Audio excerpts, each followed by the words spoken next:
Hey everyone, good afternoon. I am Kelly, and you mostly met me, but I am here today to start off the 4580 class. So it is Wednesday. Sorry about that. I have been struggling with some asthma, and you can also potentially hear some background noise. The renovation in the admin bathrooms is kind of wreaking some havoc on us. So I've been trying to find the right time and waiting until later in the afternoon when they're doing less banging. So here we go, a day late and hopefully not a dollar short. So, but today's lecture is going to be super short because what I want to do is share with you the Carmen page just so you have a sense of what's going on, as well as the program syllabus. So what I want to do now is share with you the syllabus so you get a chance to see that. So as we come over here, you can get a chance. I'm going to resume share. I'm going to stop share. Not quite sure what is all going on right now in terms of picking and showing you things. And hopefully it'll be good to go. All right. So this is the syllabus for 4580. It is, it's a work in progress over the past year or so. But if you take a look, you can see sort of some logic behind what we want to do with this course. So the learning outcomes, of course, are to help you sort of analyze what you've been doing with all of these international experiences, also assess your interpersonal competencies and what you've gained, and then also construct and maintain sort of an archive of your experiences that are part of the international work you've done as a student here at OSU. So your requirements, it's online. There's nothing really sort of too out of the ordinary about what you might need to do. There are some different pieces and parts on which you'll need to record yourself. If you need any help with any sort of recording work, like camera for your laptop to plug in or something, come see me because I'm happy to lend you mine. Or you can get some of that equipment in the library system. I can reserve a conference room for you that has the system. Or you can use your iPhone and see how that goes and see if it's high enough quality for you. But as we kind of go through the weeks, it's toward the end here, but I do have a summary in order of when all these assignments are due. And you've probably seen earlier today a lot of assignment changes popping up for the 4580 class because what I did was I transported them in from, I imported them from the last class, but the dates were of course all for last semester. So, and I have been cleaning up some things. There were some assignments that were all pieces of a bigger 10-point section, and I've broken those down into 2 points each so that it's a little bit easier to track what's going on. So this week we're going to be introducing the syllabus, which is pretty simple, and then telling your story is another piece of this week. And that's why by Sunday night at midnight, you're going to record yourself talking about your international experiences and what you've learned throughout your experiences. So but it's set up that way. Essentially, I will be trying to record on Tuesdays so that you can watch them as early as Tuesday night. And then assignments are typically going to be due Sundays at midnight. Now, for instance, this assignment is due. This is a Sunday at the beginning of spring break. That doesn't mean that you have to wait until Sunday night at midnight on spring break to do this. You, of course, could even do it today if you wanted to do that assignment. So I think I have materials there that you would need if you really wanted to. So, so it seems maybe wonky or maybe a little bit heartless, some of these things, but not on this, but on the assignment sheet is actually it is on here, but your e-portfolio as well as your presentations are going to be due the night of the 14th. So I believe this might be Easter. And again, you don't have to wait until that day to do it. And I will actually have you doing some smaller assignments along the way so that hopefully it's not until the very last minute. I myself am a procrastinator and know what it's like to be an undergrad. So I will be doing my very best to help you do pieces and parts along the way so that you at least have some bites taken out of some of these bigger assignments that are due at the end. So, alrighty. So we are going to come back. I'm going to stop the sharing. And what we're going to go to next is the Carmen site. So I can walk you through that. So this looks a little bit wonky. I've been saying wonky a lot. I'll keep an eye on that. But it's different because this is my view, but set up so that it is your view. If you take a look through here, we have over here to the side, all of your different assignments are posted through a certain point in order, so you can get a chance to see what would be coming up. This is the front page. I don't know if you noticed or not, but take a look up in that tree. So there's a sleeping leopard on that program. So I just thought this sort of embodied a lot of international stuff that we've done here in the college and some different experiences. This is my favorite picture that I've ever taken abroad with this sort of teenage elephant walking by with a sleeping leopard above it. So that's why I chose that one. If you come in here, then you'll see the syllabus. I've updated it quite a bit, but as what happens a lot of times throughout the semesters, something will change. So I've tried, and this is sort of the current version of it, but excuse me, a little asthma. So I have updated it quite a bit over the semesters, and maybe I have it all good now, but I don't expect so. And then each week there will be modules posted. Excuse me. And it will have a lecture as well as any handouts and additional information that you might need. Where this lecture will be posted is here. And then, excuse me, anything else you need would be in here. All right, so I do apologize. So what I'm going to show you next. So this article, I just opened it and it said it wasn't there. So I'm going to fix that for you all. But essentially, the reason I'm having you tell your story today is because a lot of students have problems telling their study abroad story. And it's not problems in the sense that like, I don't want to talk about this.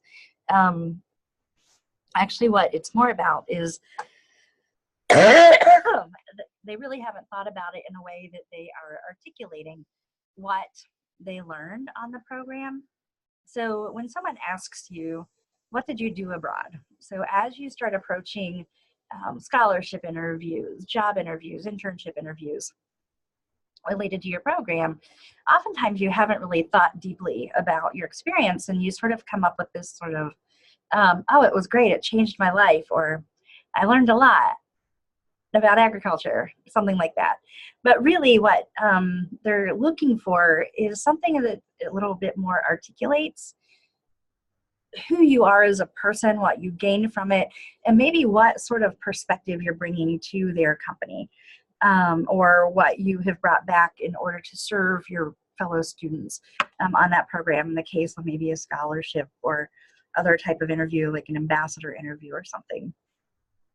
So what you really want to think through is a little bit of like who, when, what, where, how, and why, that basic piece, but also digging into what did you learn about that country, right? So, and sort of thinking of things in layers. So what did you learn about that country?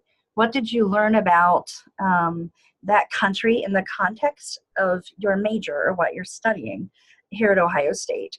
And then maybe like, what did you learn about yourself? So what I would recommend having in mind would be a story, for instance, about a time in which you encountered something that taught you about yourself. So as I think back and someone says to me, oh, wow, what did you learn back in 1995? before some of you were maybe even born, on that very first study abroad program in the Czech Republic. So, you know, what I learned about myself was that I was a lot more independent and adventurous than I realized. I came from a very small town of 5,000 people, and when I came to Ohio State, I was ready for an adventure. But I didn't realize that, excuse me, right off the bat. I thought I was still afraid because I was kind of afraid to cross the street here at Ohio State because, you know, it can be complicated to learn that whole culture around crosswalks here at Ohio State.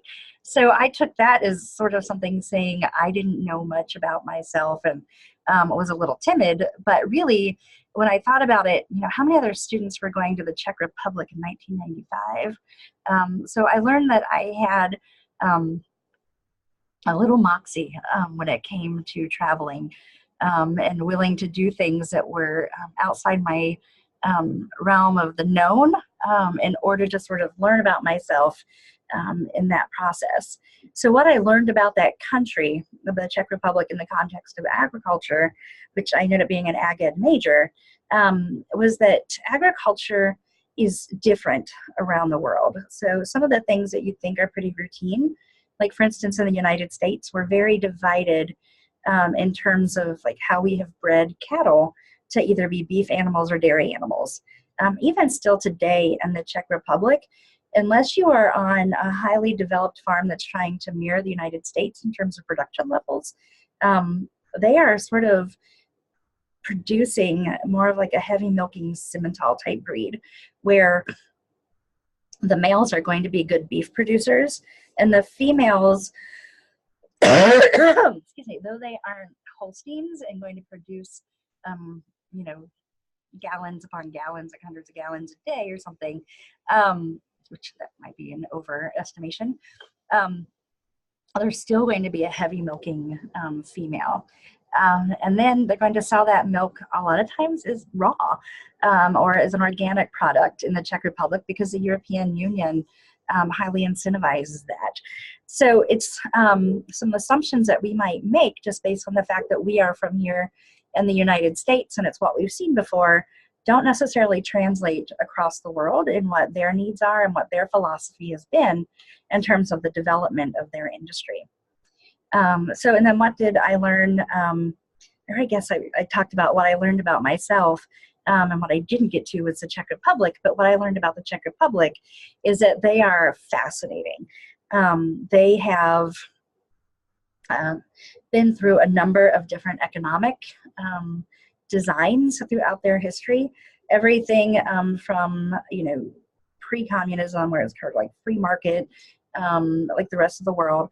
And then when, after World War II, when they entered communism, of course, that was their economy. And then some of the same farms still exist today that existed under communism. But if you really think about the fact that they had to have one design and management plan that suited them in terms of making money in communism, to then this sort of the brief period of sort of super free trade that they had right after communism, but still having to reprivatize their farms because the state took over their farms in communism. And a lot of the people, I mean, imagine somebody coming in and saying, your farm is now mine, you have to move to the city. A lot of those people fled the Czech Republic and went to North America and South America in particular in order to flee communism. So those people had to be found to come back and decide what to do with their farms. So, you know, they've had to change ownership of farms, they've had to change economic policies. And so these farms that still exist to some degree are now big partnerships or LLCs that are also run through European Union economic plans, which of course carry heavy subsidies. So you might visit a farm that produces milk, let's say, but they might make just as money in terms of subsidy for capturing the methane and producing biodigesters on their property. They might make additional subsidy for producing the milk organically, and then additional subsidy because in parts of the Czech Republic, out in the rural areas where the mountainside is, especially down in Moravia, They get subsidies for adding to the touristic value of the landscape by having their cows grazing up on the hillsides. So I have learned about the Czech Republic that they just have really had to be resilient in order to work through all of those different economies over time. So with your assignment today, what I want you to do is to do a 2 to 3 minute video in which you talk through what you learned about the country you visited, or pick one or do a mash of them if you've done more than one, but about the country, about the content you studied within that country, and then what you learned about yourself through that experience. And I also want you to include your name, major, rank, all those fun things. And then what I'm going to try to do is find a way to get those posted and then sent back out just within Carmen to your classmates so they can see who else is virtually joining them in these fun lectures with my face. So anyway. All right, so that is just the brief intro for today. I wanted to just stop in and say hello. I apologize for my coughing. At least we haven't had any jackhammers yet, but I'm really looking forward to the semester and helping you all sort of learn and articulate the most that you possibly can about all of your great experiences here at The Ohio State University. So go Bucks, stay warm.